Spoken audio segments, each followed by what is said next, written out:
Hebrews. This is Prophets of Awakening.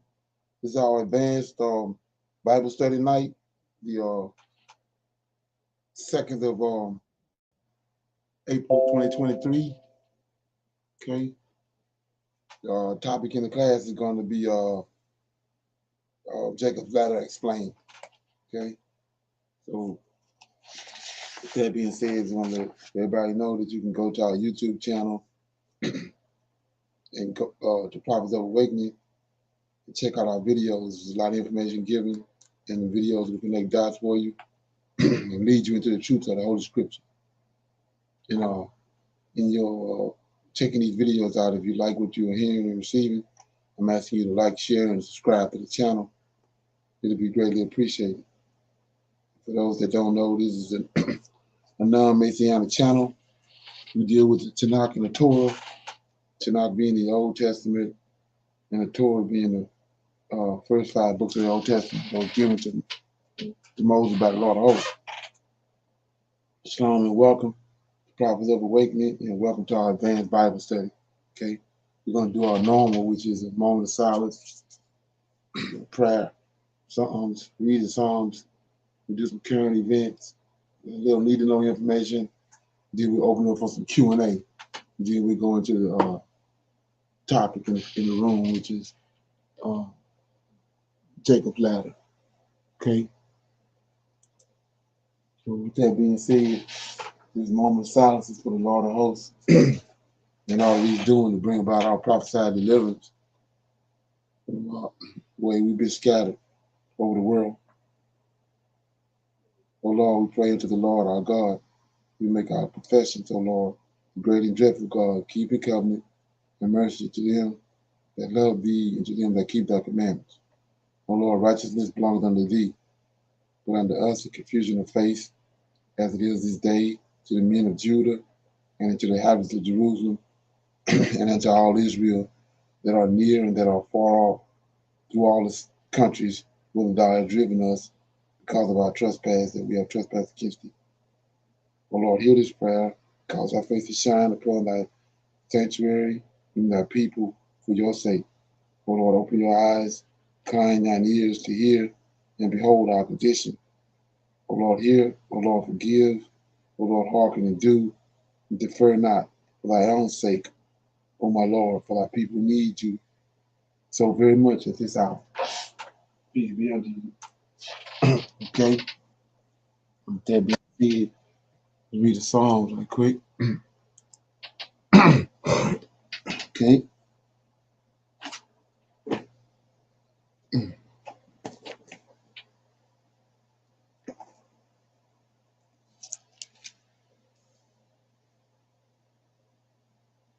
Okay, I'm going to read Psalm 27. It's the Lord is my light and my salvation. It's Psalm of David. The Lord is my light and my salvation, whom I fear. The Lord is the strength of my life. Of whom shall I be afraid? When the wicked, even mine enemies and my foes, come upon me to eat up my flesh, they stumble and fail. Though a host should encamp against me, my heart shall not fear. Though war should rise against me, in this will I be comforted. One thing I have desired of the Lord, that I will seek after, that I may dwell in the house of the Lord all the days of my life, to behold the beauty of the Lord, and to inquire in his temple. For in the time of trouble, he shall hide me in his pavilion. In the secrets of his tabernacle shall he hide me. He shall set me up upon a rock. And now shall mine head be lifted up above my enemies round about me. Therefore I will offer in his tabernacle sacrifices of joy, and I will sing, yea, I will sing praises unto the Lord. Hear, O Lord, when I cry with my voice. Have mercy also upon me, and answer me. And thou saidst, seek ye my face. My heart said unto thee, thy face, Lord, will I seek. Hide not thy face far from me. Put not thy servant away in anger. Thou shalt Thou hast been my help. Leave me not, neither forsake me, O God of my salvation. When my father and my mother forsook me, then the Lord will take me up. Excuse me. Teach me thy way, O Lord, and lead me in the plain path because of mine enemies.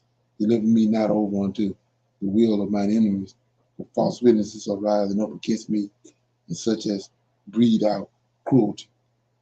I have fainted unless I had believed to see the goodness of the Lord in the land of the living. Wait on the Lord, be of good courage, and he shall strengthen thy hand. Wait, I say, on the Lord. So that was Psalm 27. Any comments on that? Okay, I was going to shine a light on the first, I think it was 6. It says, Psalm 27:6, and now shall my head be lifted above my enemies round about me.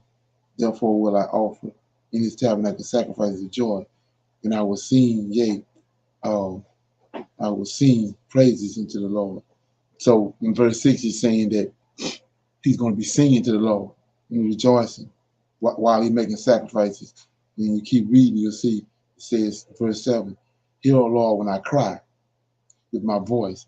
Have mercy also upon me and answer me. So singing is crying out to the Lord. And you can make both of those verses. Read it again. Now shall mine head be lifted up above mine enemies round about me. Therefore will I offer in the tabernacle sacrifices of joy.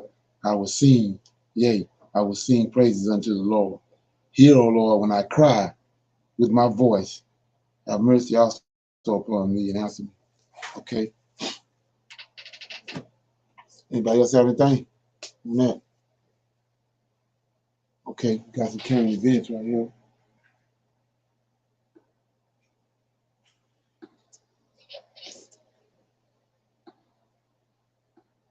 US dollar, more and more countries are turning to the Chinese yuan. Last week it was Brazil, and now Malaysia has announced its plans. Malaysia wants to set up an Asian monetary fund, and China supports the idea. What purpose will it serve? It has two goals. Number one, replace the US dollar with an alternative currency. And number two, reduce reliance on the International Monetary Fund. China and Malaysia want to build an alternative to the IMF. They want to kill two birds with one stone. Create an Asian IMF. In Russia, for instance, the Chinese currency has already replaced the dollar. The yuan is now the most traded currency in Russia. So Russia is shifting. So are some ASEAN countries like Indonesia, Vietnam, and Cambodia. They're ditching the dollar, they're settling trade in local currencies. The Chinese yuan is going places and it's finding takers. The American dollar is losing friends. As the world dumps the US dollar. Okay. Any comments on that? That's just every day you will see more and more people getting away from the dollar, which is part of prophecy, right? So with that being said, I came across this right here. I thought it was kind of needed to be discussed. It's it was like yesterday when I saw it posted. It said 2 days ago. So it says it's unveiling hidden messages in the movie The Black Panther. Just gonna play some of them. Okay. If you are a Marvel fan, then you've definitely watched it when the movie came out. The truth is, back then, I didn't know what to expect. Would it be trash and feel redundant? Is it really worth the hype? For me, the movie was totally worth it. But it wasn't the superhero theme that made it memorable. It was how it portrayed Africa and African culture. It didn't show us the classic Hollywood stereotype of poverty, misery, and violence. Instead, it showed us a vision and world building of a futuristic African culture. I have literally never seen anything like it. That's exactly what I want to talk about in this video. So let's jump right in.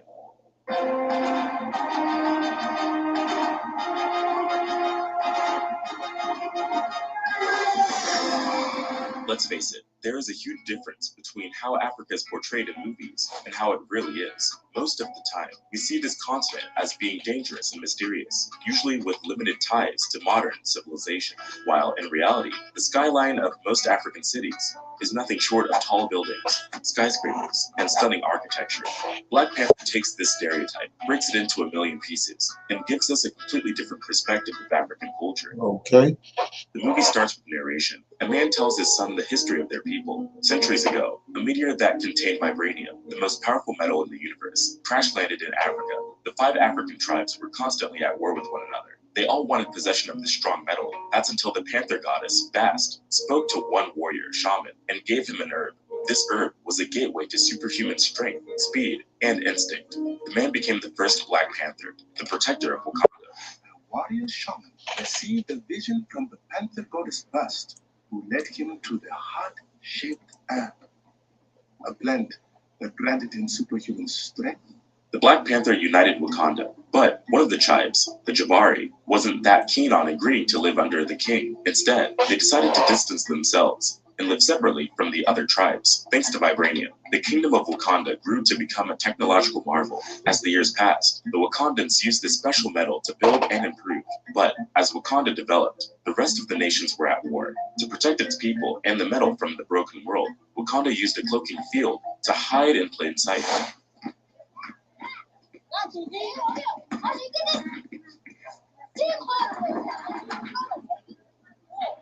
The scene jumps to 1992, Oakland.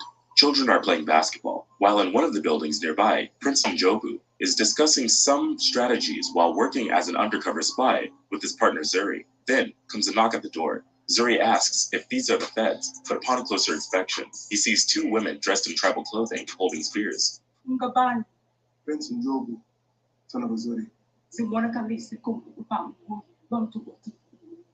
This is where we get the first glimpse of the Wakandans. King T'Chaka comes to visit his brother Njobu and uses a device attached to his wrist, showcasing a man who stole vibranium and activated a bomb at the border to escape. Claiming that this was an inside job, the king accuses Njobu of conspiring with the arms dealer, Ulysses Claw, to steal the metal and attack the Wakandan people. Zuri reveals himself as another spy and confirms the king's suspicions. In the present day, T'Challa, King T'Chaka's son, is to be crowned king. Together with the leader of the Dora Milaje royal guard, they extract Nakia, T'Challa's ex, so that she will join him for his coronation ceremony. This is where we first see the height of the Wakandan civilization.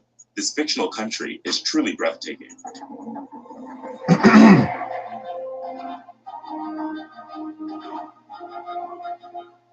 It borrows aspects of cultures from around Africa and presents them in a way that catches the uniqueness and beauty of African culture. I love the vision of a technologically advanced utopia that also celebrates and embraces African culture through costume, tradition, language, and ritual. This is a lot better than how other movies portray Africa, savage, chaotic, and poor. I like how the movie represents and reimagines African communities and points out the importance of religion, mysticism, and tradition. The movie's futuristic vision is not absorbed by common modernity. Rather, it appears alongside a culturally rich array inspired by Africa's present and past. I want to tell you a story.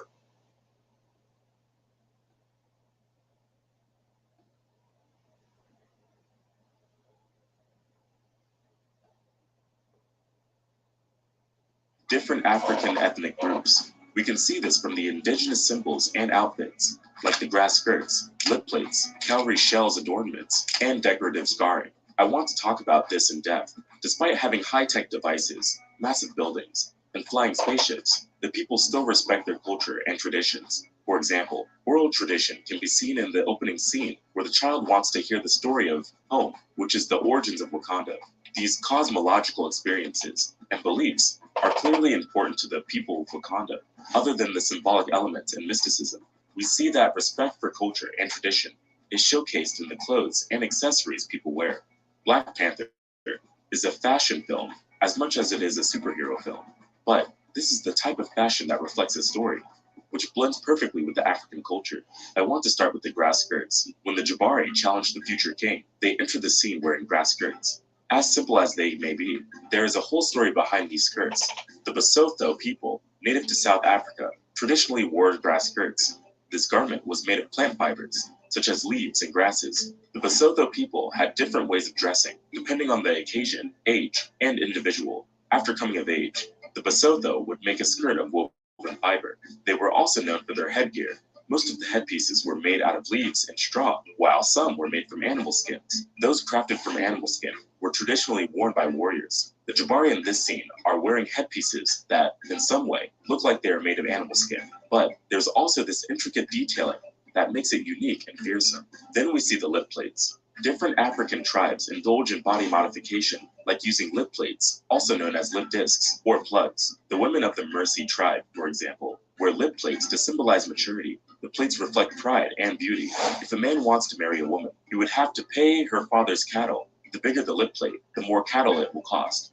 The women know how much their husbands paid and wear the lip plate when serving him food during ceremonies or celebrations. But most of the time, a woman is promised to marry before she starts the lip plating process. So the dowry is agreed upon beforehand.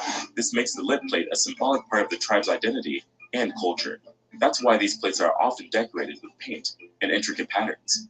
Now in this movie scene, we see a man wearing a lip plate. In the native Amazonian tribe, young boys often have their lips pierced and start wearing lip plates when they become men. In this tribe, the lip plates are measured by their singing and oratory skills. The biggest plates are worn by the best war chiefs and orators, like Chief Rayoni of the Kayapo tribe. Cowrie shell adornments are also worn throughout the movie. We can first see them in the scene where T'Challa's mother and sister wait for his arrival. His sister is wearing these shells in the form of a choker during the coronation ceremony. Other people are also wearing them. Cowrie shells have many uses and meanings. In many cultures, cowrie shells were used as money. Countless museums show exhibits of the humble beginnings of trade, and in West Africa, cowrie shells were the first unofficial currency. They were traded for goods and services throughout Oceania, Europe, Asia, and Africa, and used as money sometime in the 14th century. Because these shells were compact, sturdy, and easy to carry, they served as an excellent form of currency. Plus, they were all unique, meaning they were impossible to counterfeit. It is said that King Gezo of Dahomey, present-day Republic of Benin, preferred cowrie shells more than gold. But these shells were more than just money. They were also a popular form of jewelry and religious accessories. Spiritually, if cowrie shells were to hold a special place in your heart, it was said that you are family to the ocean spirit of earth and wealth. These adornments symbolize prosperity and destiny and represent the goddess of protection in the ocean. I like how the movie takes the shells a step further and adds them to casual clothing, which we can see in Wakanda. Fashion is quite modern and appealing. During the ceremony, M'Baku, the leader of the Jabari tribe, and T'Challa engage in ritual combat. T'Challa wins and becomes the new king. Despite challenging his throne, T'Challa lets M'Baku live. After the battle, T'Challa receives another drink and is taken into the ancestral plane. We can see him wearing traditional clothing. This stage of the ritual looks quite like a burial. In this limited period, T'Challa is neither dead nor alive, but can commune with his father. We see him reliving the moment when his father was murdered, which is etched deep into his mind. He grieves his loss until he is taken to the tree and greeted by many Black Panthers. These are the previous wielders of the power of the heart-shaped herb. His father comes to greet T'Challa. The two converse, and his father says that T'Challa is a good man with a good heart, and it's hard for a good man to be king. Later, we see T'Challa talking with the leaders of the other tribes. Many of the Wakandians, including Wakabi, the head of security for Wakanda's border tribe, are wearing decorative scarring. Scarification in Africa is a major aspect of African cultures among different ethnic groups. In the past, scarification was used to create marks on the skin that would distinguish a man or a woman from anyone else. It could tell their rank in the clan, society, tribe, and family. It could symbolize their strength or beauty. In many African tribes, wearing scars was like an identity card on your face. It was both a cultural and aesthetic component. Even in some cases, it could be used as protection against evil spirits. The movie makes scarification very visible and relevant to Wakanda society. Elements of a Black nationalist philosophy can be seen in the movie. Skills as an assassin. Allegiance.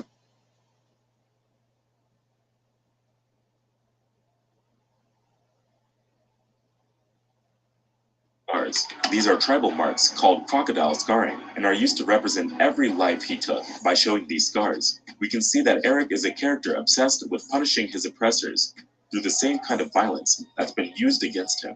Killmonger defeats T'Challa and throws him over a waterfall. After ingesting the herb and gaining the powers of the Black Panther, Killmonger does exactly what he promised. He enacts his father's plan and decides to distribute Wakandan vibranium and weapons to Wakandan operatives around the world. He believes that the people of the world must be led to the right way, the Wakandan way, and the vibranium can give him that power. Nakia manages to save one of the heart-shaped herbs before Killmonger burns them all. She then, together with Ross, Shuri, and Ramonda, flee to seek refuge in the Jabari tribe. Here, they find T'Challa. The Jabari had stumbled across their king in the river and transported him back to the village. With the help of the herb, T'Challa is brought back from the comatose state and healed. The leader of the Jabari tribe saved T'Challa because he owed him a great debt, a life for a life. Healed and back into his Black Panther suit, T'Challa returns to settle the score, but Killmonger refuses another trial by combat and orders his warriors to fight the former king. This is when we see the biggest divide. The border tribe allies with the new king, while Okay. I'm quite sure everybody saw the Black Panther, right?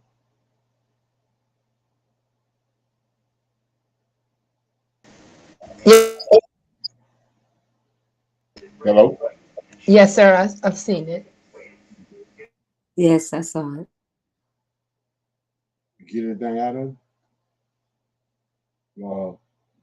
Israelite wise? Well, this is Cheryl. I haven't put it together when I was looking at it, so I have to go back and see it because I saw it a while ago. So now that I'm learning more on it, then I'm going to go back and look at it and refresh it. Okay, yeah. It's kind of ironic to me that, like they were saying in the video, how uh, all the futuristic stuff that was in the movie, but the way that they portrayed Africa to us over here in the West, when you come back all of a sudden now they in the show Africa in the light they did in the movie. And actually, it's like that already. It's been like that. They've been had skyscraper cities and all that, but most people over here don't imagine that because of the light they put Africa in. Yeah. Yes, sir. I want to say the way they place it always seems that they're hungry, that they have huts, and that they, uncivilized per Right. se. Yes. Yeah, literally. Right. Yeah, so I have been talking about the two things I keep on saying. I keep on saying that this is need to know information. I keep on saying that uh, China, the Americans is not going to be the ones to liberate us.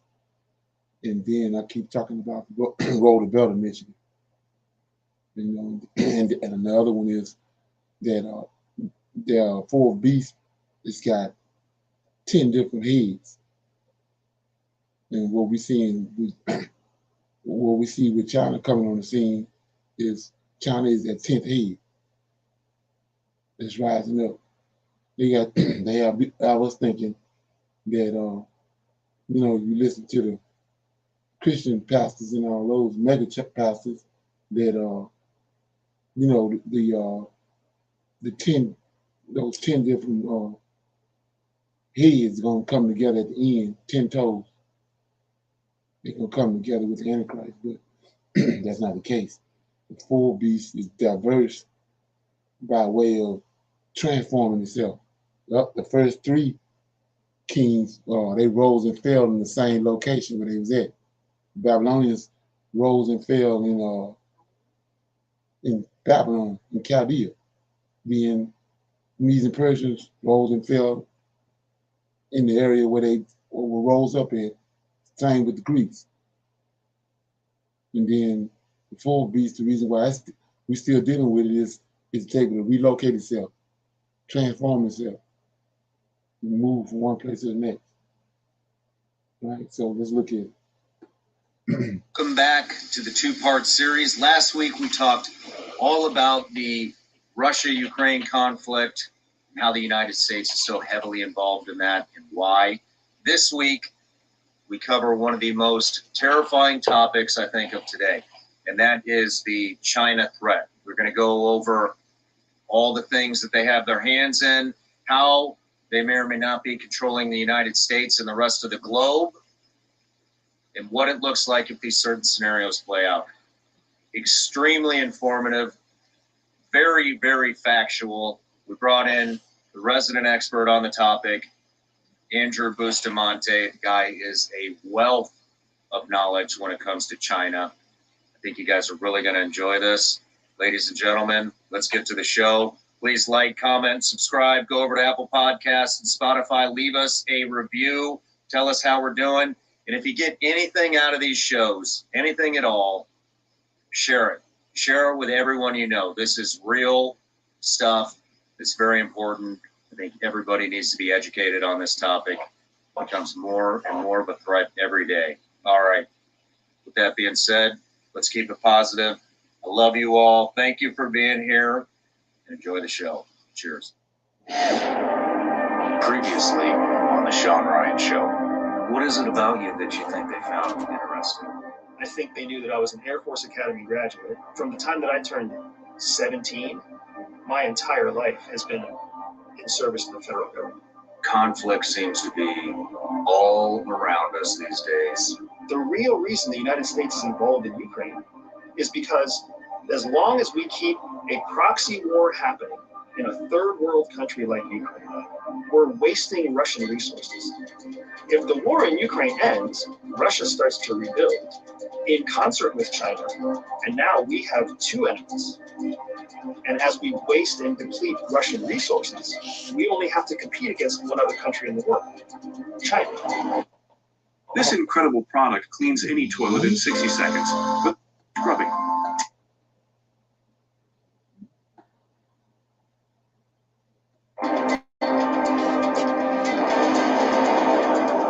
In the United States, we might be like, Russia's destroyed.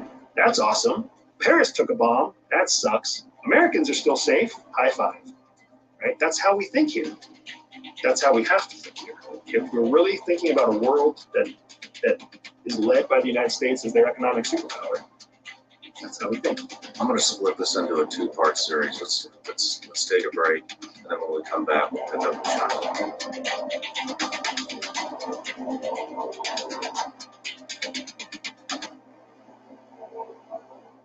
All right, Andrew, we're back from the break, and we're getting into China. So we have a ton to cover with China. So I'm just going to kick it off. I don't even know where to start. But I know, that's how it feels, right? Right? That's exactly how it feels. But it seems like China's goal is global domination, or at least they want to become the next superpower, the next global superpower. I think a good place to start is recently in the news. It's been everywhere. Have you heard this? Lab leak most likely caused pandemic. Energy Department says. That's from the New York Times. Yeah, no, this is a fantastic example of it's a fantastic example of how bad the government is sometimes at doing their own job.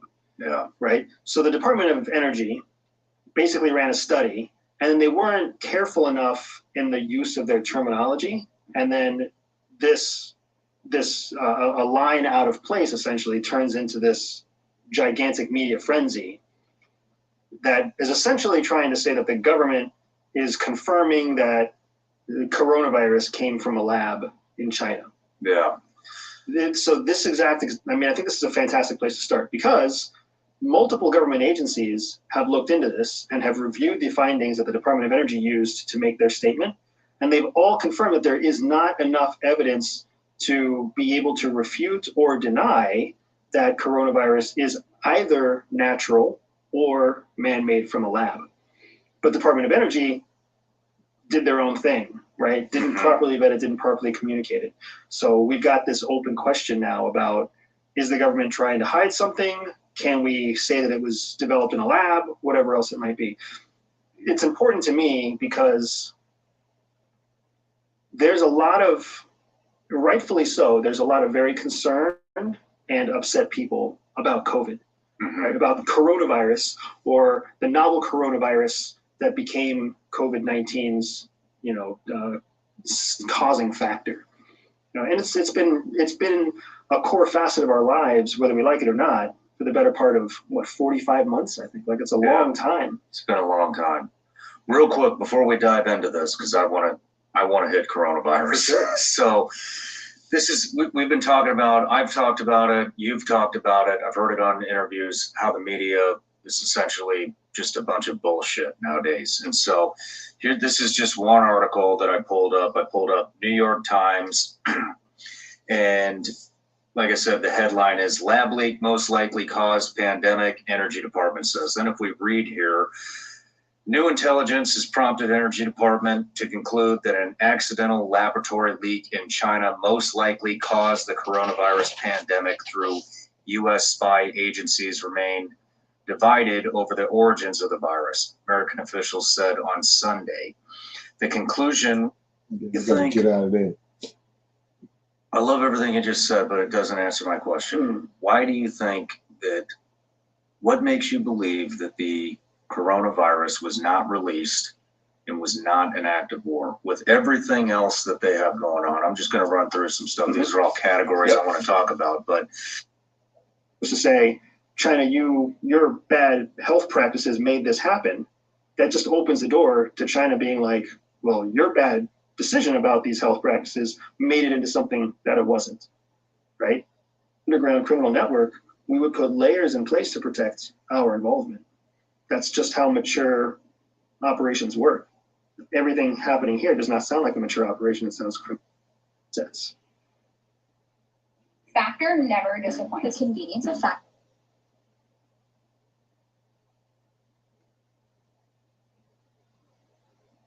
Is being able to buy American property. Our law made it so that foreign nationals could also buy our property. And it makes sense, because for a foreign national to buy an American property, they're bringing outside money into the US economy. We want that.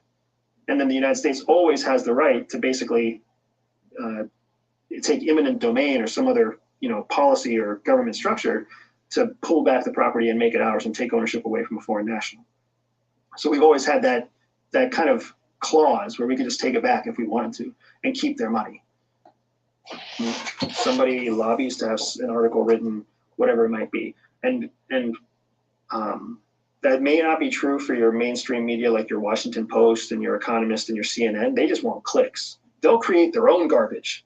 They just want clicks, right? But when you're talking about magazines that you find on bookshelves, magazines that you find in airplanes, magazines that you find, on coffee tables at wherever around the world, a lot of that content is sponsored.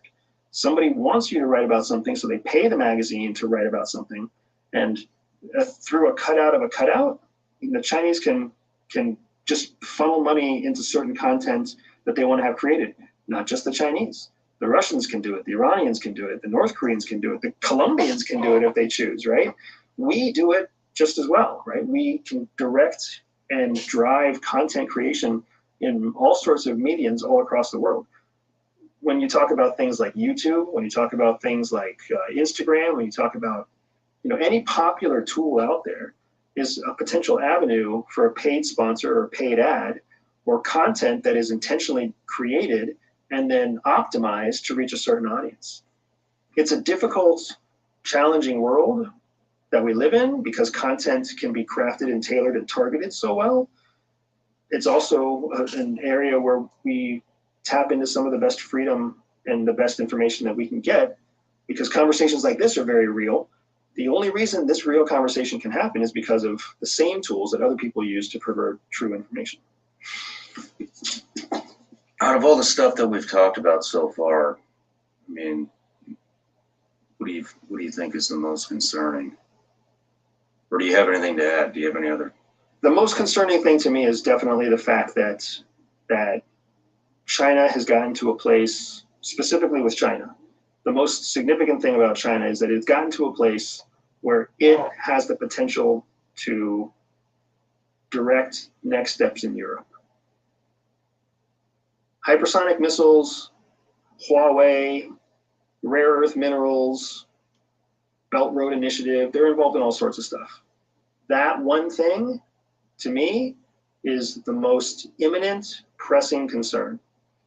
Because if they figure out how to do that, there's no way we're touching Taiwan or keeping Taiwan safe. If they figure out how to negotiate peace between Ukraine and Russia, for sure they're going to win Taiwan. And we're all going to be sitting around wondering how it happened. Am I missing anything? Are there any angles out of the, I don't know, 10 topics that we brought up? I mean, that's just like you said. I mean, China in and of itself is this massive conversation. So, I mean, what we've covered today is the highlights, the most critical pieces that people need to be paying attention to. And frankly, what you brought up about China, I mean, there's only a small population paying attention to this stuff. I know. Most people are letting themselves get distracted by what their coworkers are talking about, by what's playing on primetime television, by what the mainstream media is telling them. They're not paying attention to this yet. And they should be, but they won't be. But I'm glad the people listening to you are. Yeah, well, it's, I mean, this stuff scares the shit out of me. All of it. It's about, what's the probability of that happening? So EMPs are rough, right? What I don't know if it's common knowledge. It might be. I can't say that I really know what people do and don't know about EMPs. They don't know much. If they think that the Chinese spy balloon was just doing Google Earth's job, then we really got to break it down here. So an EMP can be the end goal of an explosive device, right? You can create an EMP. You can't create it like in a movie where it's like a little electrical battery that just sends out a pulse. It has to be something of a larger, almost explosive character trait. EMPs are also the natural byproduct in a nuclear detonation. Most people, when they think of a nuclear bomb, they think of a nuclear bomb that comes and is delivered by a rocket, hits the earth, and then explodes, creates a mushroom cloud and a fireball, right? What they don't realize is that a nuclear warhead can be detonated at any altitude. It can be detonated 1 foot off the ground, 1,000 feet off the ground, 10 miles off the ground. It can be detonated at any altitude. And that the first wave of energy that comes off of a nuclear explosion is an electromagnetic pulse. So when we studied nuclear weapons in the Air Force, when we went to War College about how to apply and deploy them in combat, the first way that we would use a nuclear weapon is as an EMP.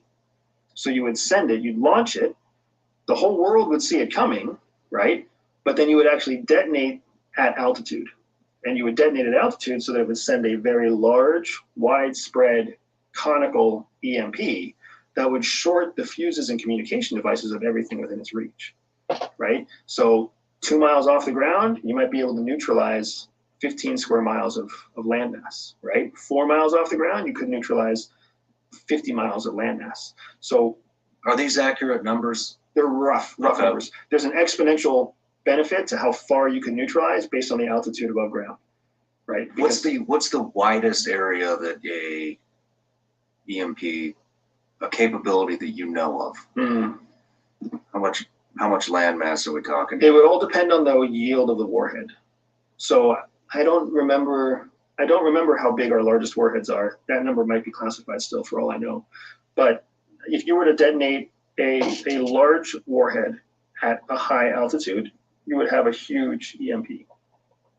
You also have to keep in mind that the intensity of the EMP is also correlated to how far the devices are from the explosion. Mm-hmm. So something with shielding might survive the EMP.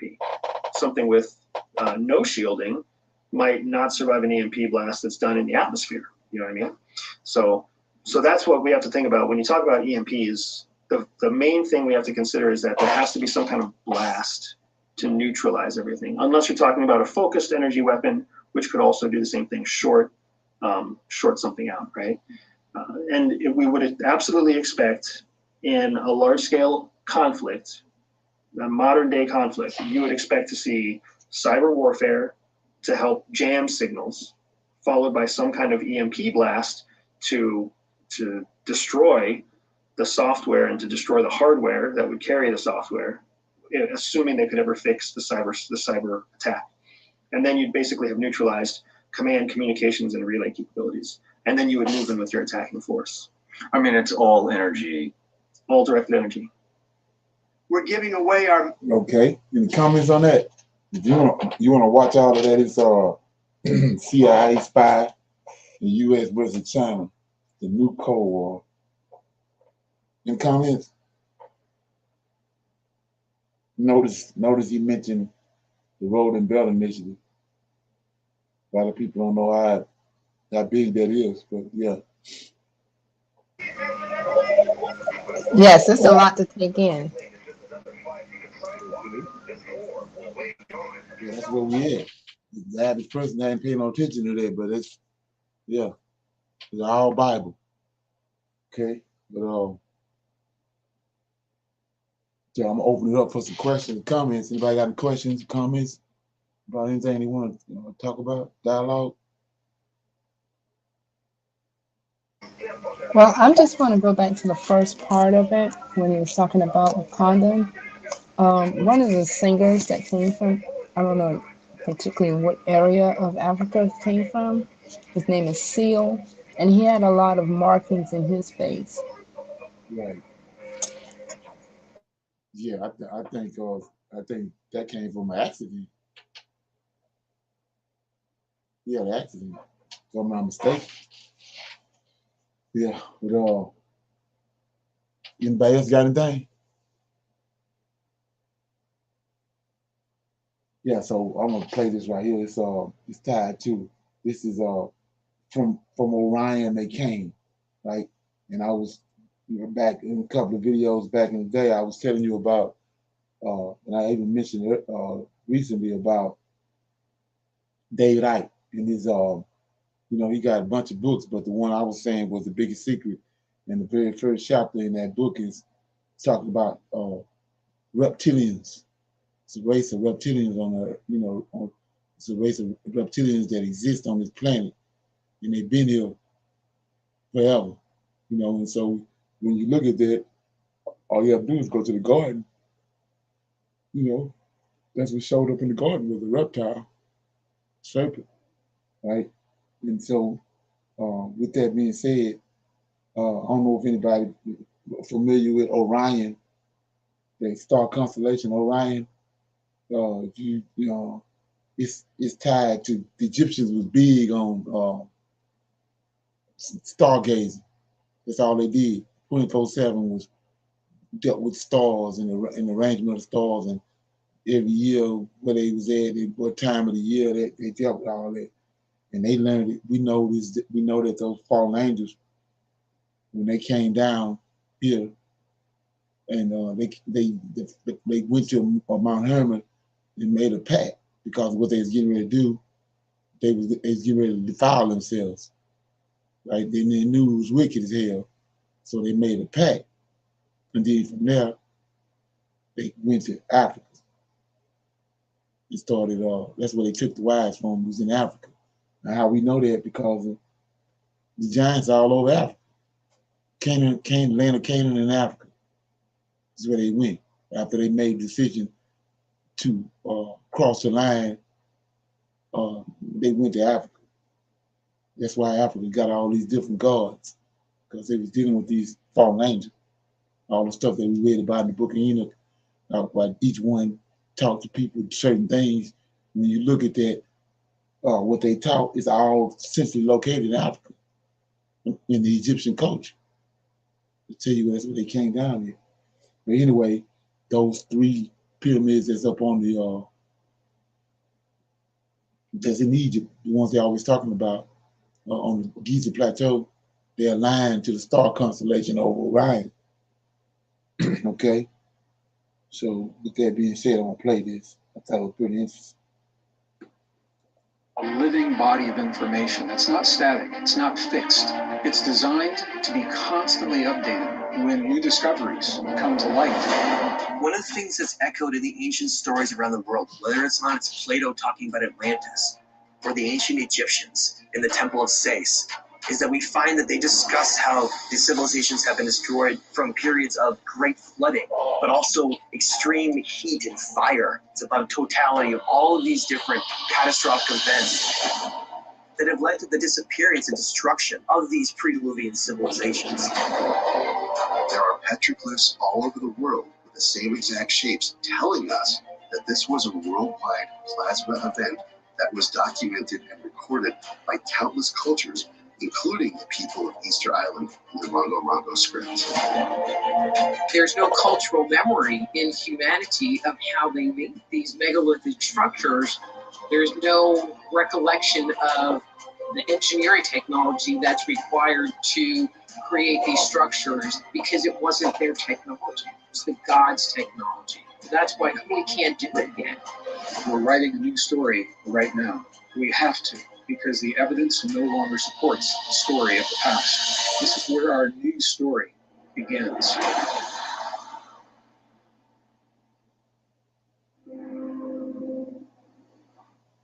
Orion isn't just a dominant constellation in the night sky. It's recognized by most ancient cultures as the home of the gods, and in some cases, as the origin of civilization itself. Drawn from his book, The Missing Lands, Freddie Silva is here to talk with us about some of the most ancient and anomalous people on Earth. A lot of people listening to this here of Orion, they think, Orion, those are that's where the reptilians are from. That's the first thing that's going to come up in a lot of people's minds. What do you mean Orion advanced beings help settle this place, right? I know where that comes from, and it's actually a bit of a misnomer. It's a bit of a misnomer. It's the fact that you take things too literally. The thing to understand about ancient information is that a lot of it's metaphorical and symbolic. You have to understand the metaphor. And a lot of these people, a lot of these gods from the flood, had a badge of office. They were called the people of the serpent. And that happens in South America, Central America, in Portugal, where I was born, and also in the Middle East, all the way. There's a band of people, and of course through India, they're the Naga people, the Nagi, and it consequently. So notice what he's saying. He says people already knew the serpent had descendants, and they call them the people of the serpent. And we go to the Testament, we go to the Genesis, and we see the serpent laid with Eve.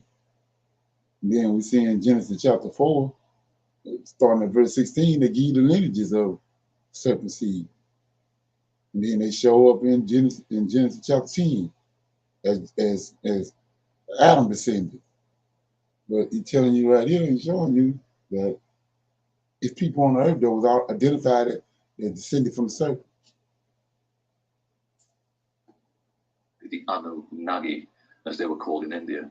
And I always wondered, well, were they literally reptilians or was this metaphoric? And the more I've asked ancient people who are still around us, actually it is a metaphor, because the serpent, as you know, is a symbol of the invisible currents that flow through the universe and the earth.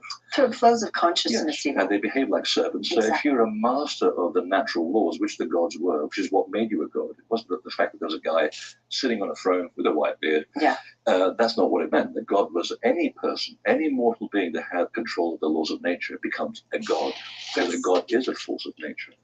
And therefore, the euphemism that we used was a person of the serpent, because it handled the serpent energy. So it doesn't mean that they were reptilians. It means that they were harnessed to the serpent energy.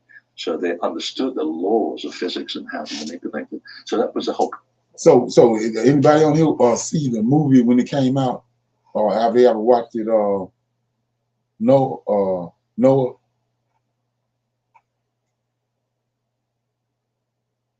Anybody watch that movie? No, sir. Okay, you probably need to watch it. But it's Noah. Anyway, in that movie, I went to the theater when it came out because I wanted to see the reaction of the people, because back then, I think it started with the Passion of the Christ, when all these churches would get together. The members and the pastor would go to the movies and watch. They started playing these religious movies. So they had all these, Christians in there, evangelicals, with their pastor watching the movie, and a scene in the movie when the flood came and all the water the boat started rising up. Cain swam through the water and Cain got on the boat. Cain got on the boat in the movie, and I was sitting back in the back just watching people's reactions, and they all looked at the pastor because they, they was all excited thinking it was going to be another Passion of the Christ movie, but Cain jumped on it, got in the water and swam to the boat, and got up on the side of the boat and then found a way to get inside. He was hiding in there on the boat. That's that movie Noah? Yeah. Yeah, Tubal Cain, right. Tubal Cain swam. Tubal Cain got on the boat, man. Yeah. So wasn't that Exodus? The movie you talking about? Wasn't there a movie Exodus? No, yeah, there's a movie Exodus. He's talking about Noah, that movie Noah. The Noah. There's a movie called Noah. Noah.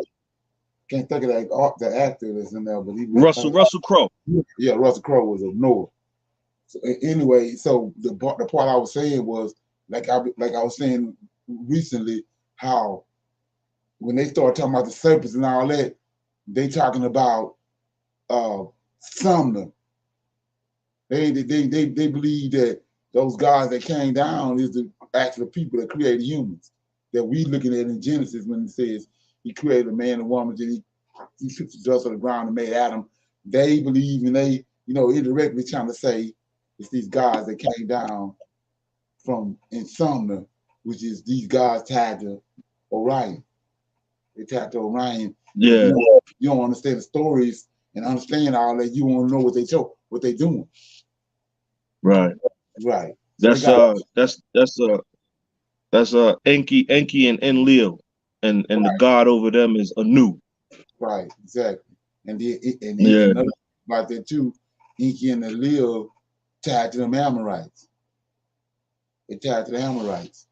So like I said, you go that takes you to Genesis chapter 15. Most High told them the time of the Amorites. But that's go over a lot of people here. But so anyway, these they tied to these serpent beings tied to Orion, the star constellation Orion. Okay. Yes, I remember that place. Complexion. So, in a manner of speaking, yes, they were kind of reptilians coming from Orion, but not physically reptilians. Not that type. That are also referred to as having come from Draco or Draco, however you say it. Draco. Yes, from Draco, which people have drawn and they've shared their experiences with, which are the ones that we've come to know as the reptilian species. But it's always so they know all this stuff.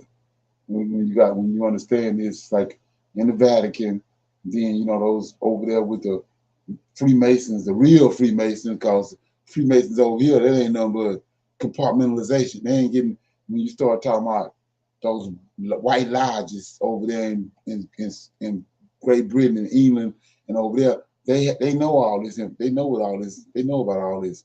They gave us Christianity to control us, and they've been ruling the world with Christianity. But this knowledge right here was coming out, and what Enoch telling us, they got all that knowledge. They know about all that. So like we was talking about with the so-called Tower of Babel, they want you to think it's a tower that reached in heaven, but they was building what you call a ziggurat, where like we looking at, they knew about the star constellation Orion, all that. Where these fallen angels was coming from, they could leave from there and come, and they even built a platform for them to come to. They come from on that platform, then come down the stairs into the city. That's what they was building, ziggurats. They calling them. They saying a tower to heaven. Anybody know that don't make any sense. So like I said, a lot of that information came out when I was reading in the book of Enoch.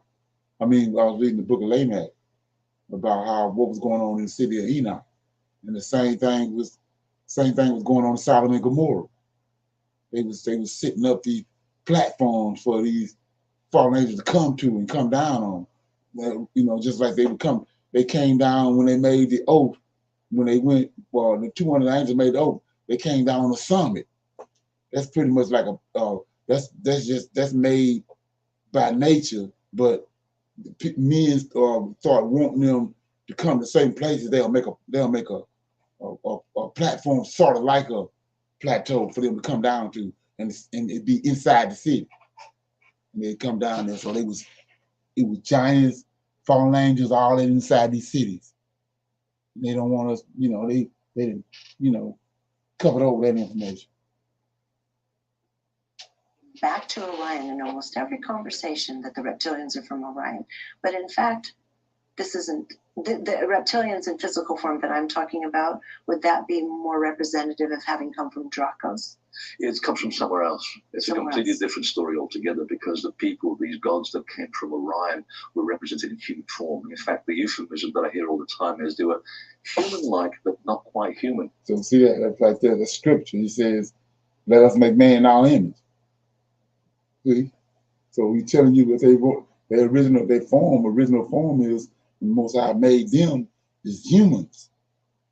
Humans. But we know they're able to shape shift and do all that, trick off and yeah. And they were very comfortable with it. Yes. Whereas many cultures, including people in North America, like the Wichita of Oklahoma, they say that after the flood, and there was few groups of gods that were remaining, the children of the gods beget children from the women with whom they intermarried, and the women died during childbirth, and these were the Nephilah, which means the children of Orion, and they're the ones who are very deformed, and they're the ones that caused all the problems in the world. And it was because of them that the flood was initiated in the first place. Otherwise, if that hadn't happened, we wouldn't be living on the planet Earth right now. Planet Earth would be governed by a race of red-haired, tall people, actually giant people, covered with red hair, which were giants. So that's where it all comes from. It's a very different thing altogether. A lot of confusion. So, like I was saying before, when you start connecting these dots and understanding a lot of this stuff, you go right to the scriptures, and then it just brings it to life. So the red head is associated with these giants when they came down and intermingled with women. The red hair, that's where it's coming from. The green eye, the red head, the blue eyes, the green eyes. We see it amongst those Vikings. That's where it came from. So you have to, once you understand that's a sign. So when you understand that, Esau is born hair and red.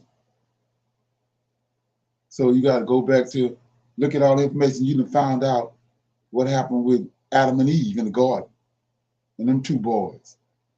So we see the same thing that went down with Esau and Jacob.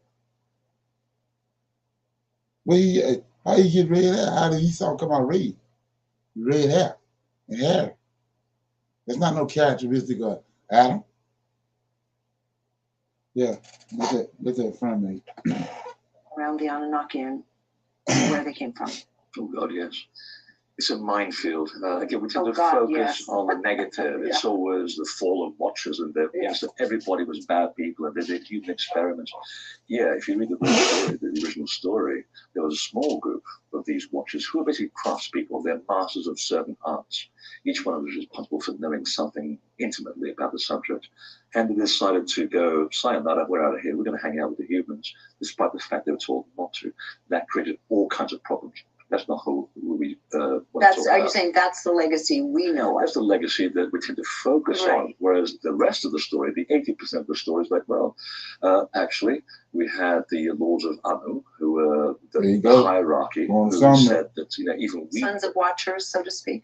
The Watchers were the nickname of the people that surrounded the Lords of Anu. So they had the hierarchy, and they said, even we know things that the Watchers don't.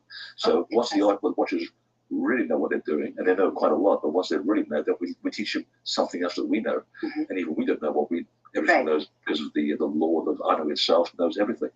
So basically there was this big hierarchy of people, and they were basically in charge of figuring out all the accoutrements of knowledge around the world, and they acquired all the information. They would disseminate that to different people at certain points in time. They would feed that, and it was because of them that all the ancient cultures hold these gods in very, very high esteem. So the center of any culture, from whether it's the Hopi.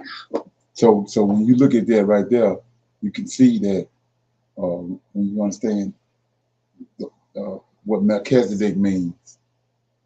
Melchizedek means teacher of righteousness, because they didn't froze our brains by talking about Jesus Christ is a man that came to Noah. Came to Abraham.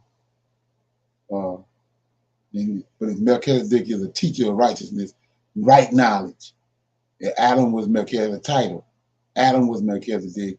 Then when Adam passed, next in line, Canaan, and on down the line until after when the flood came and the waters arose, and then they receded. Noah was Melchizedek. Then when Noah passed away after the flood, Shem became Melchizedek, teacher of righteousness, right knowledge. Righteousness came from heaven. So these angels teaching some more knowledge. That's what all these universities and all the bullcrap we dealing with, they came from that. It ain't righteousness. They got us. They done trick the world off and got that's the beast system, like I said, which was initiated a long time ago, the beginning of the fourth beast. So it's coming to an end. So that ain't the knowledge the Most High gave us. That knowledge came from what those fallen angels were teaching that we was reading about the other day in the book of Enoch. But the teachers of righteousness was teaching the Most High's knowledge, and that knowledge turned people to the Creator. And if we know that if JC ain't the Creator, then you ain't being brought. It says Abraham brought a lot of people to the Lord, and Adam, all of them, because they were teaching right knowledge. Well, that knowledge ain't here. It's been they didn't subdue that knowledge and got us dealing with their knowledge. Knowledge that brought the flood. That's where we at. Okay. Or whereas the Nagi in India, or people in the middle of Fiji or Tonga in the middle of the Pacific, they still hold their wisdom keepers. You can have 5 degrees, and none of that information is gonna get you to the Most High. None of it ain't got nothing to do with him. So they ain't come from him. Be umbilical cords to the gods who are from Orion. It's always about the other, always about their association with Orion, and it's always the fact that Orion forms a kind of heart at the center of each tribe, because they said without the knowledge that we got from these intermediaries from Orion, the gods, whether the Anunnaki or whatever you want to call them, or the Watchers, the groups that became who they are today, they would not have the social structure that the hunter-gatherers lacked back when the time when they were interacting physically with these people. And that's where the story becomes so interesting, because it's not just a shamanic connection. The Waitaha, the Hopi said, no, there's a physical contact. We had physical contact with these people. So let's get back to Göbekli Tepe, because there was some symbolism there. Yeah, it's funny how these things overlap, because now we're talking about gods in Egypt. Are they separate from everybody else? Turns out they're not, because when you discuss the physiognomy of the Urukeu, you're also talking about the same physiognomy of the followers of Horus in Egypt. Right. The Aku Shamsu Hor, to put it in the right thing. It means shining ones, followers of Horus. Well, the same people are also linked to Göbekli Tepe. We start off, for example, with the famous Pillar 43, which has the vultures on it. They have the 3 bags on it. But there's another pillar there that has a beautiful girdle, and it has a U symbol with a belt. And it has these 8 symbols on the girdle. I'm thinking, as a graphic designer by trade, I'm looking at this symbol, I'm thinking, that looks suspiciously like a symbolic version of the constellation of Orion, because it looks like an H. Maybe. You can't really, summarize one or the other, but I thought, why not? And then, one day when you're looking at the natural view of Göbekli Tepe to the southeast, you're looking down to the plain of Haranu, which is the plain of the Anu. Suddenly, in 10,400 BC on the winter solstice, the first time the belt of Orion rises above the horizon, flanked by 3 stones. He's thinking, my God, there's an alignment here. And they also have the fact that you have a connection between Göbekli Tepe and Giza. Now, Giza, we have to understand, is the place of Osiris, or the plain of Osiris. And he was associated with the constellation Sahu, which means Orion in Egyptian.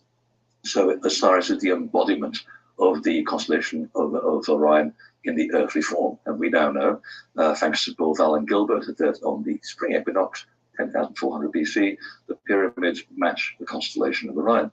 Well, Göbekli Tepe is not the real name of this location. The real name is Portasar. You have to know you're Armenian. So I asked some Armenian friends, what does Portasar mean? I said, well, Port is easy.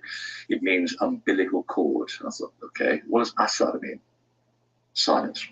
It's got to mean something. I said, we don't know. It never comes up in Armenian. I said, you know what? Because it's not Armenian, it's Egyptian. It's the original name of Osiris.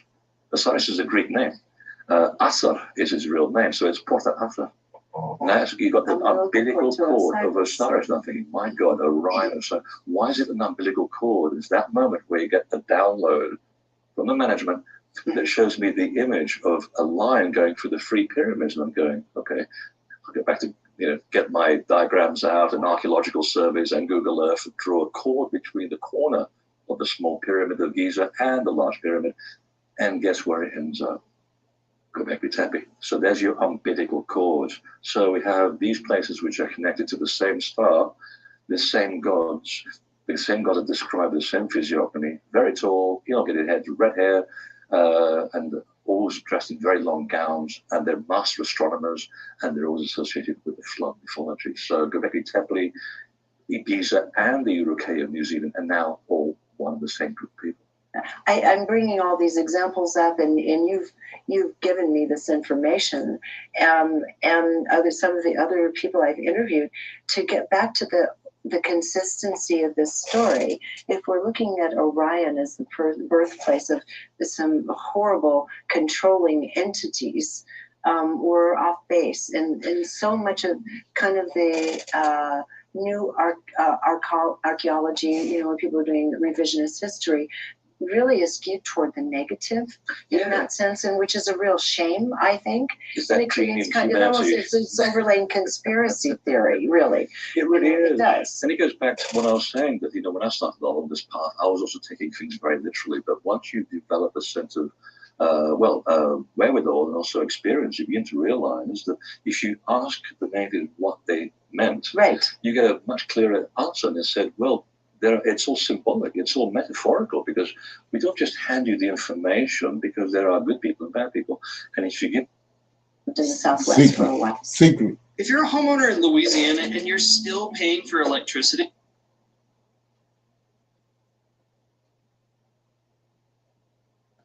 place. It was a ceremonial cave. And there was this amazing being who had been there throughout their history, and was still there. It was kind of sad. I walked in, and my friend and I, she was also very intuitive, we walked in and we felt like we were walking into, one of those wormholes in a sci-fi film. You could feel the resistance in the field and just the almost plasticity. I know what you're saying. We walked through it, and then this voice started speaking to us. And it turns out that this being has been there all along, after the departure of then the subsequent other tribes that had arrived there and come and gone, and now tourists, and now, guides that are hanging out barking orders all day long. And yet this amazing being still is there for anyone who has the ability to tune into him. And you ask for help, and help is given. It's a bit like mutual attraction between lovers when they first see each other. There's an energy that you send out, and the temples are built with a certain energy, and you approach those temples with a certain frequency, a certain note, and they react in kind. I get this with people in my tours, Egypt specifically. We get 2 hours to be by ourselves in the King's Chamber. I don't tell people anything, because even I don't know what's going to happen. It's always different. Right. You'd be amazed what comes out of the woodwork, so to speak. I mean, there was one time in one of my groups where, and some of the people know about my history with that building and what I saw in there as well. Right. And I don't really sort of make a big deal out of it. It's like my personal thing. But if anybody asks me, I'll tell them that I saw these people coming out dressed just like they did in the Horseshoe Canyon. Yes. And they are basically their memories still in the building. And so a lot of people didn't know this when we're doing this meditation. And as I'm starting to do this meditation, I see these people coming out of the stones, dressed in white, very tall, and they got their arms out like this. I'm thinking, I hope no one is feeling about falling over and cracking their heads on the floor. That's going to hurt, and I'll probably get sued. And I thought, okay, I'll just let it go. Can you do this thing? You just get led where you're going. And then afterwards at dinner, I said, can anybody, even if it really sounds stupid, because I like stupid, sometimes that's where the great ideas start. Any impressions about the King's Chamber? And 6 people out of that group said, the moment that you began saying blah, blah, blah, blah, blah, someone came up behind me, very tall, almost dressed in a white thing, and they had their arms up like this, and I felt like I could fall back and I could trust them, and then I left the body. And I drew it on a napkin. I said, that's exactly what happened. Yes. So they were actually validating what I experienced as well. So you couldn't make this up. So, yeah, it's your frequency at these places. Okay. Any comments on that? You want to watch all that? It's from Orion they came. Any comments on that?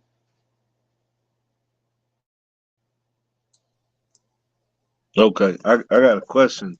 What's that? In and out of it, but she said that there's a being that's there. Right. You know, catch that? She's like, there's a being that's there, and the presence of this being is powerful, and if you ask for help from it, it'll be, who this being she talking about? I didn't catch who she was stressing that was. Well, she said that's the beings that were there. They've been there all the time. When they came. Yeah, she said that. Yeah. So the reason what I perceive out of that is, like I was saying, when you understand that the temple that's in Jerusalem ain't Yahweh temple, it's the Lord of Hosts temple. And then, like I said, when you look at the sacrifices, he there. He there. He said when he says burn the he says he telling them what to use on the fire and all that, so that the sweet smell can go up my nose. So you got to think about that. That smoke, that scent gonna go all the way through the ionosphere and through all that way up in the. It take 5 years to get you out of space. So that smoke going all the way up there. No, he right there. He an angelic being. That's what they dealing with, angelic being. They there. Just like he getting right knowledge, and these are righteous angels. These wicked ass angels. When they sacrifice their kids to them and all that, they right there. They right there. And then you go to the garden. You say there's two beings in the garden, but they in the midst of the garden. You can't see them. It's only who they want to see them. So that's what I perceived out of that. It's still in, like I said, it's still in operation. It's just that we told. And then, you know, where they came from. You got people on this planet, they didn't come from the Creator. They got something else going on, but you got, you know, Adam and his descendants eventually became the Israelites. They on a whole different frequency than other people. But my point is, like I said, he tell them, get the fat, cut the animal, open it up, get the fat, get this and get that, and do this, put this over there. He's right there. You telling them what to do. They right there dealing with him. That's the difference in the Levites and the other 11 tribes. They dealing with him, the seers, Ezekiel and all them. They see him and dealing with him. And then David telling you, when I go, I'm gonna see you when I get in the temple. That's why he acting a nut bucket when in the temple, because they dealing with him. Yeah. So it ain't no difference than them and with the Egyptians when the angels came down to them from Mount Hermon. They see him and dealing with him.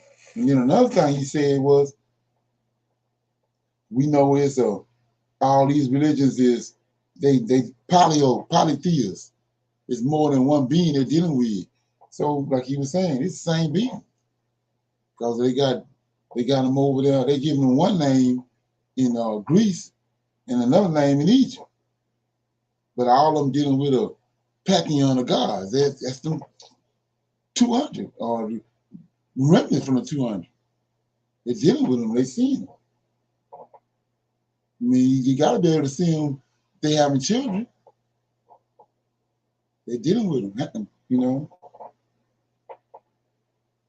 And they show you all through the movies, like what that is,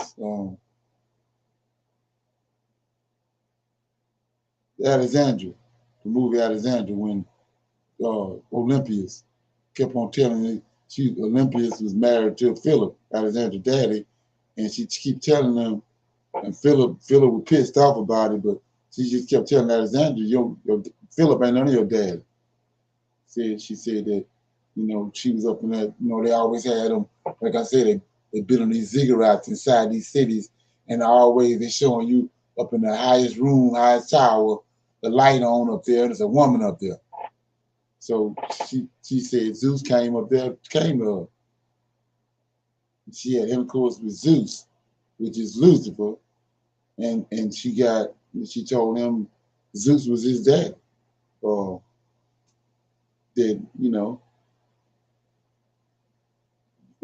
Philip ain't none of his daddy. Zeus is daddy. But anyway, when you gotta watch the movie.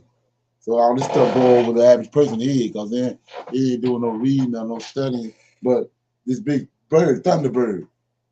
I don't know if you ever heard of that. Go back and do the research on the Thunderbirds. That's how they was getting around. They shape-shifting. So also, anyway, also in that movie, all she had was snakes around her. Right. Like she would sleep with snakes in her bed, and she kept serpents. She kept serpents around her all the time. Right. So that Thunderbird, they showed it. He flew up, and then he landed on top of that castle.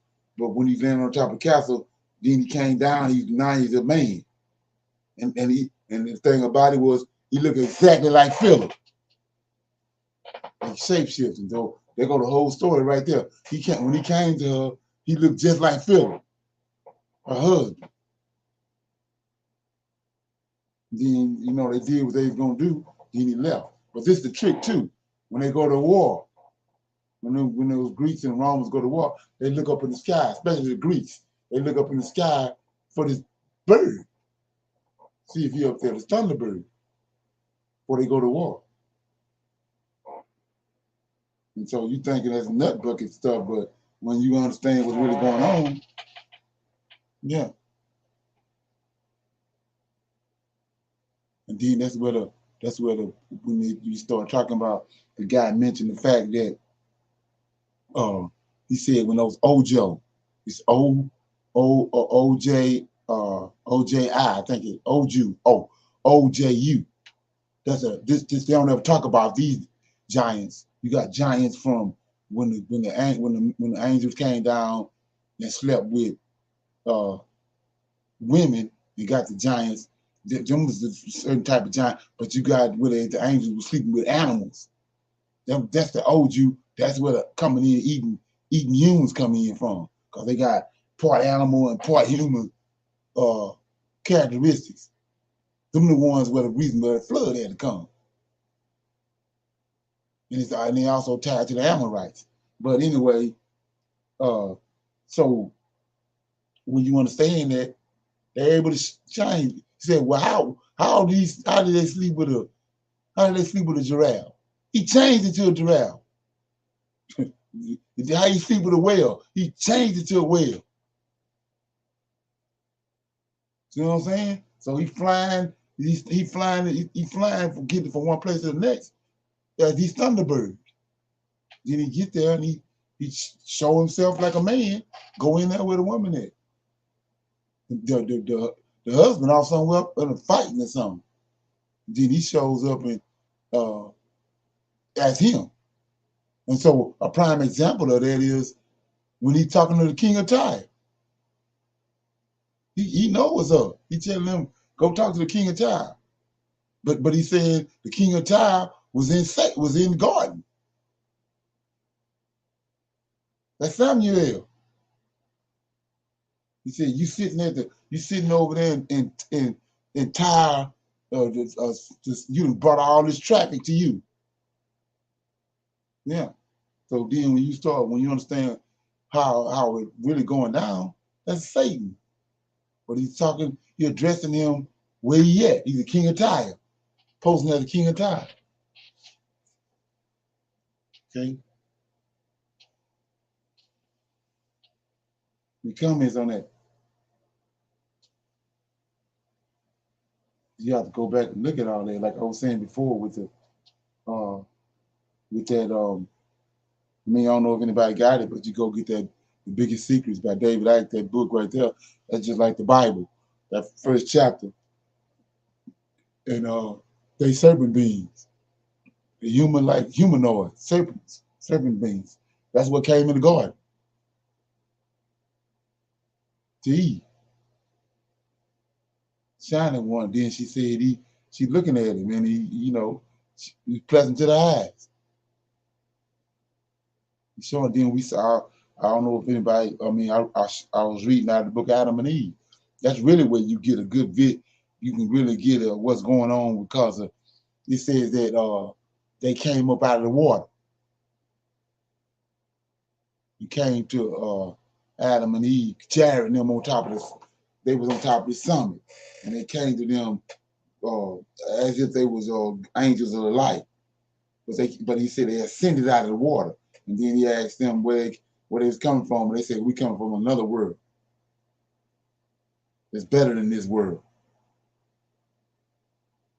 And then some of them came like men, and the other ones came like children and women. The food them off the top of the mountain. But it's always they're ascending out of the water because that's a place we can't go. We wasn't designed to be living in the water, in the oceans. And that's where they operating at. That's why, like I say, you see those UFOs. They unidentified flying objects, but they also unidentified submerged objects. Same thing they can do in the sky, they can do in the water. It's a whole nother world down there, a whole nother world. A good movie to watch is The Abyss. Right. Right. Get you right. And then another what's that book though? That dude Bill Cooper wrote that book, Beware the Pale Horse. Right, yeah, right, exactly. And y'all read that book? Yeah, I got that. Yeah, he was saying that he's seen these things come up out of because he was a naval commander or something, and he's seen them things come up out of the ocean. Right. Yeah, Beware the Pale Horse. Great book, great read. Right. It ain't no different than them in the air or in the water. That's the knowledge. That's why you don't see no more Lemuria and Atlantis, no more of those cities, because the Lemuria and Atlantis existed while they were trying to figure it out. When they went into those women and they realized they couldn't have seen back to heaven no more. Now you got these supernatural beings down here, bound here, can't leave. So in that process, that's what they was creating places like Lemuria and Atlantis, all those cities they talk about. But once they figured out how to get back into the heavens, which is through these ships, then they ain't here no more. You don't see those cities like that. And then they exist in places where we can't go. So they nicknamed it with talking about UFOs and aliens and all that now. Even what these people talking about Palladians. No, that's the fallen angels. Right, Palladian. Yeah, that's all that is. And then, like I said, Orion they tied to Orion. Ain't Orion in the heavens? Right. All that is. Yeah. And then, like I said, they shapeshifters. They got a series ain't too long came out too. V. They had the same series a while. Back in the 80s they made one, but they got the new one. Oh, V. Yeah, V. Oh yeah. I seen that. Yeah, I seen that. You watch that, it'll blow your mind. Right. Yeah, they peel back that human skin and they reptiles. Yeah, they reptiles. They just learn how to do all that. Like I say, they supernatural beings. And then that's what people are understanding. They shapeshifters. They can shapeshift. That's what David Icke tell you in the Biggest Secret. The first, and then you start looking at all that, and then all you say, well, damn, that's what came in the garden. Mm-hmm. A damn serpent. Come on. Yeah. Is there something? Yeah, I've seen a lot of this. Is why they trying to get rid of that TikTok, man. People be catching certain things and in little interviews and videos that move so fast. Right. But these people, you know, they study it and they slow it Right. down and they show how their eyes change and when they blink in, how their eyes shift and I just seen one the other day where it was a newscaster interviewing a person and obviously didn't like what he say. He was hissing at the man. And you know, even if you human, right? What would cause you to behave that way? Right. You know, so even if somebody was to be like, oh, that's just, you know, the nature of the human, so to speak, and that's just him reacting, what would cause you to react in a manner that's got you hissing at somebody? Exactly. Right. Exactly. Then, like I said, you gotta. I mean, a lot of people don't really deal with it, but you got to look at the how that went down with the transatlantic slave trade. Mm-hmm. They always saying that was it wasn't human. You right? They wasn't human. Come on, who would do that into that you know that scale? And another a good thing to watch with that too is to look at the human side of it is Uncle Tom Cabin, the movie. How it was so many of us, like he had said, he fulfilled the prophecy with Abraham, Isaac, and Jacob that we was gonna be like the saints of the sea. And then when we turned from him and he cast us out, it was so many of us. That's how you think they got rich. They were just, you know, they was so many, it was so, you know, it was so many women and Negro children, and they just do them any kind of way. They had so many of them. They do them any kind of way. There was an endless supply. Israelites, black folks, they just do anything because instead of shipping them over off the boats. It's like going into a gold mine and finding the mother lode. So they just doing anything. Same way with the Indians over here. There's so many of them, they just beat them any kind of way. There was so many of them. Right. Is there something? Yeah. Any comments? Anybody got anything? So yeah, I'm gonna play a little bit of this because everybody's ready to close. But it was kind of caught my attention. Is Jesus explained the Jacob's ladder. So what I'm gonna do is read Jacob's ladder first. I'm quite sure everybody's familiar with it, but let me read it quick. I'm in Genesis chapter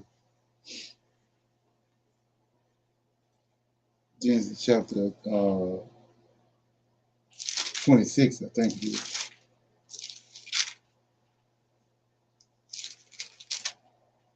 Yeah, chapter 28, verse 10. It says, and Jacob went out from Bathsheba and went toward Haran. So check this out. Like I was just saying, the man said he went up in there. They went on a tour to one of these places, and they said they encountered these beings because he on the same frequency with them. Anyway, it says Jacob went out from Bathsheba and went toward Haran, and he lighted upon a certain place and tarried there all night because the sun was set. And he took the stones of the place, put them up for his pillows, and lay down in that place, like not knowing it's a portal. He said the angels coming in and out there. This is where Abraham had already made sacrifices there to the Lord of hosts. Right? So he says, he dreamed, and behold, a ladder was set up on the earth, and the top reached unto heaven. And behold, the angels of God ascended and descended on it. And behold, look at this. Behold, the Lord stood above it and said, so yeah, he's seeing, right? And he's talking to him. Same thing in the temple. So he says, and behold, the Lord stood above it and said, I am the Lord God of Abraham, thy father, and God of Isaac, and the land wherein thou liest, to thee will I give it to thy seed. So he's seeing, talking to him. And then not only that, I did the same thing with Abraham and with Isaac. Now I'm talking to you. Same thing the dude just said. They been there. Anybody that tune into their frequency, they talk to them. So we see the same thing happening right here. So it's a certain place. This is one where they coming in at. Jacob, eyes is open to that. He see. And God, the Redeemer, Israel, standing at the top of the ladder. Says, and behold, 13, 28 and 13, behold, the Lord stood above it, it's the Lord of hosts, and said, I am the Lord, God of Abraham, thy father, and the God of Isaac. That, and the land wherein thou liest, to thee will I give it for, and to thy seed. So let's look at it. It says, the land wherein. That's his land. That's where he dwell at. So when you go over there, that's what you're going to see. It's his land. It's like the other angels got land. Okay? So let's play it. So now we reading in the Old Testament, the Jacob Valley, what Jacob showed us. But now Yahushua, JC, we know who he is. He's going to explain Jacob Valley. Right? Let's see what he's talking about. Jesus explained the truth about Jacob's ladder. The story of Jacob's ladder has fascinated people for many years. The expression, Jacob's ladder, has developed into a common phrase. It has been used as the title of a movie, a book, a flower, and even as the name of an electronic device. But where did this phrase come from in the first place? In Genesis 2, the phrase Jacob's ladder is mentioned. Jacob, the future father of the nation of Israel, was on the run from his twin brother, Esau. In Genesis 25, we learn that Jacob had tricked his brother Esau into losing his birthright as Isaac's firstborn son. As it turned out, all it took for a famished Esau to give up his inheritance to his little brother was an offer of soup. In Genesis 27, Jacob upped his game again by impersonating Esau to deceive his aged and nearly blind father into blessing him. Combined, these deceptions transferred to Jacob both the physical and spiritual blessings of the family lineage. Jacob's theft of Esau's blessing and birthright caused tension between him and his older brother.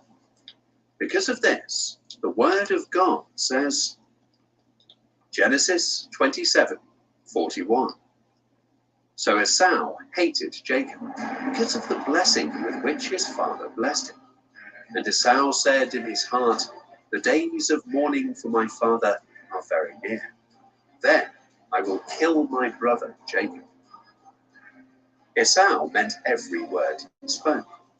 Knowing this, Esau's mother, Rebekah, sent Jacob to her brother Laban for refuge. Jacob hoped to find a wife and establish a new life there, safe from his brother's fury, with his father's permission. All over the earth, God is raising up a new breed.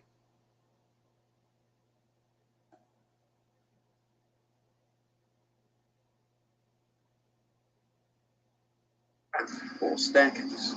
It is similar to a mound built against a walled city.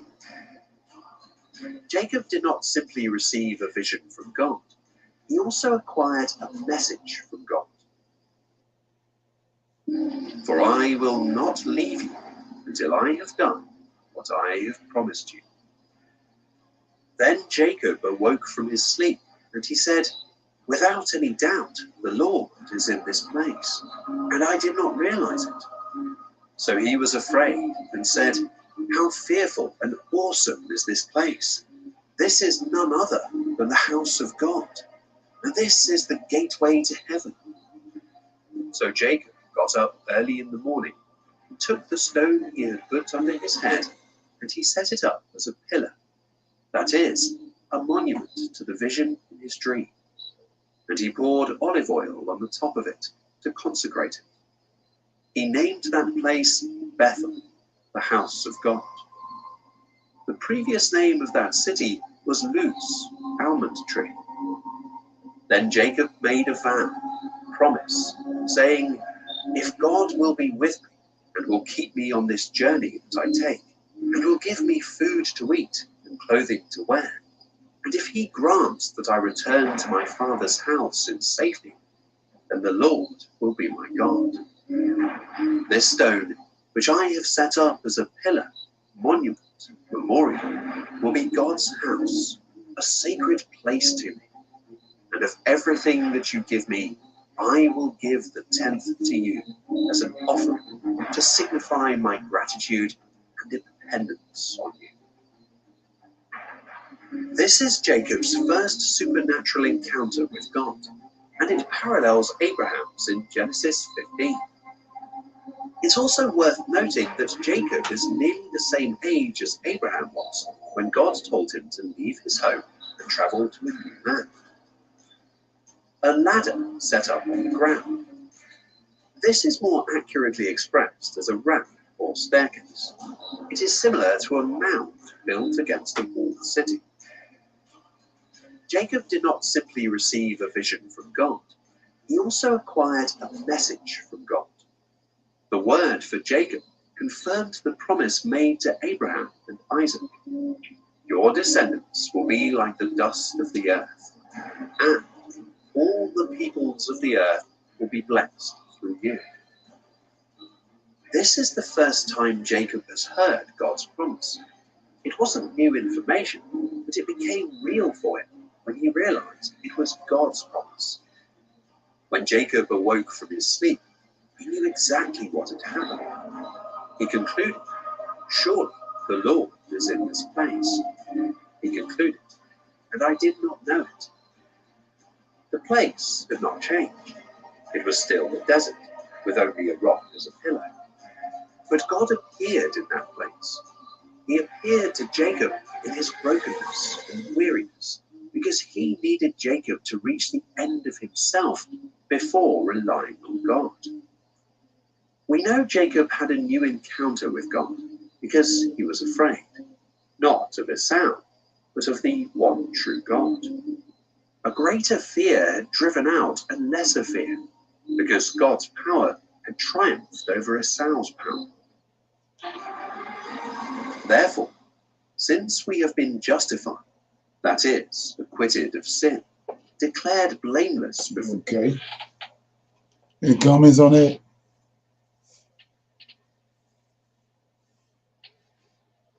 No question. So you see the correlation, like I was saying, and when you go and read it the right way, look at it, that they are, they actually, just like we do on a day-to-day basis, talking to people, dealing with people. That's what happened. But for some reason, I know in my case, back in the day, I was reading that, I didn't see none of that. But they, Jacob dealing with his angel, he's talking to him back and forth, right there. Abraham, Isaac, Jeremiah, all of them, they're talking right there. Just like we having no conversations now. But we don't really see that, but that's what's going on. Everybody ain't. It's just these prophets and certain people that we read about in the scripture. And so if they doing that with him, the righteous angels, then this wicked seed is doing the same thing with the wicked angels. Dealing with them, talking to them and dealing with them. No. Anybody got any comments? Questions? Everybody good?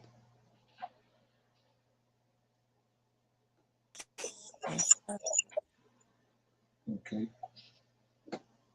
All right, I'm gonna say shalom. I'll see everybody tomorrow. We're gonna be reading out of the Tanakh. It'll start at 8 o'clock. Shalom. Shalom. Shalom. Shalom, everyone.